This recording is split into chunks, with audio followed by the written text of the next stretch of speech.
Assalamualaikum warahmatullahi wabarakatuh.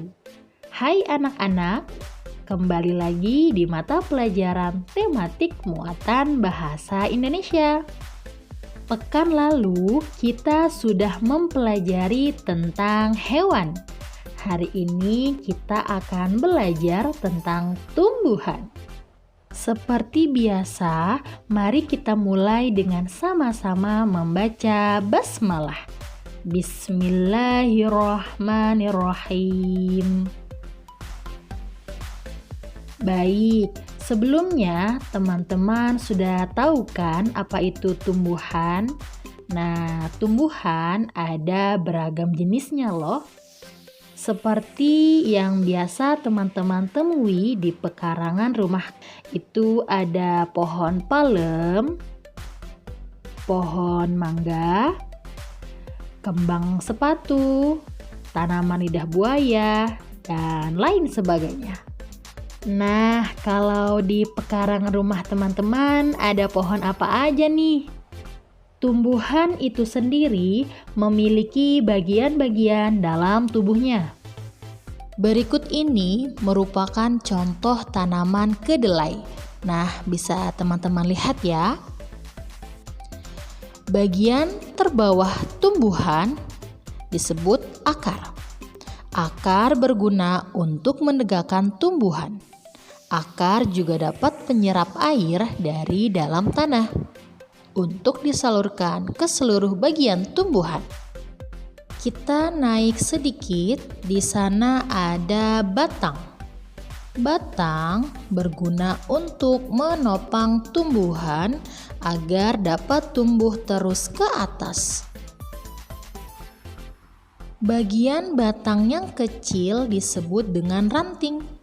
Nah, dari ranting tumbuhlah daun. Daun berguna untuk mengelola makanan pada tumbuhan. Saat tumbuhan terus tumbuh, maka tumbuhan dapat menghasilkan bunga. Pada tanaman kedelai, bunga berubah menjadi buah.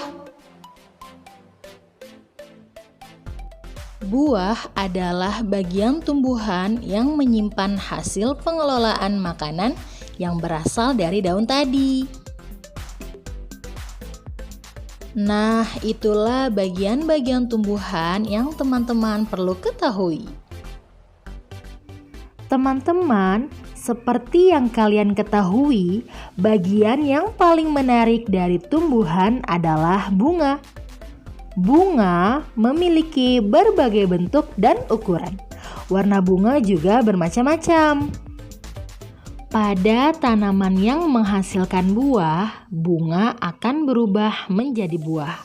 Namun, pada tanaman hias, bunga akan layu setelah mekar.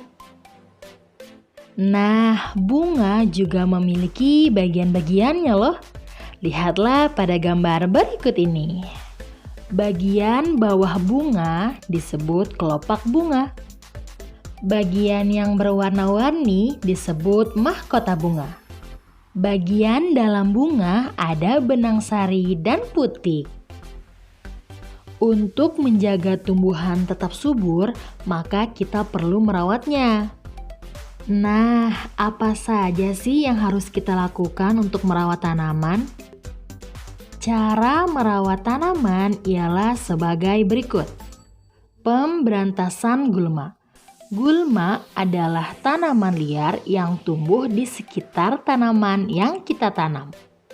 Contoh gulma adalah rumput liar.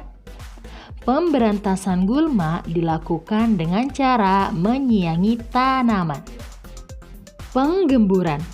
Penggemburan dilakukan agar tanah tidak memadat. Tanah yang padat tidak dapat menyerap air. Penggemburan dilakukan dengan menggunakan cangkul ataupun skop. Pemupukan. Tumbuhan memerlukan unsur hara pada tanah. Unsur hara adalah zat penting untuk pertumbuhan. Unsur hara didapatkan tumbuhan dari pupuk ataupun dari tanah. Pemangkasan. Pemangkasan dilakukan terhadap daun-daun dan ranting yang rusak atau tua. Pemangkasan dilakukan untuk menyuburkan tanaman. Menyiram tanaman. Penyiraman sebaiknya dilakukan pada pagi atau sore hari. Ketika menyiram tanaman, usahakan mengenai semua bagian tanaman, terutama daun-daunnya ya. Nah, itulah pembahasan kita tentang tumbuhan. Mari kita jaga dan lestarikan tumbuhan serta hewan yang ada di sekitar kita untuk bumi kita yang lebih baik. Sekian, terima kasih sudah menyaksikan video ini sampai habis. Tetap jaga kesehatan. Wassalamualaikum warahmatullahi wabarakatuh.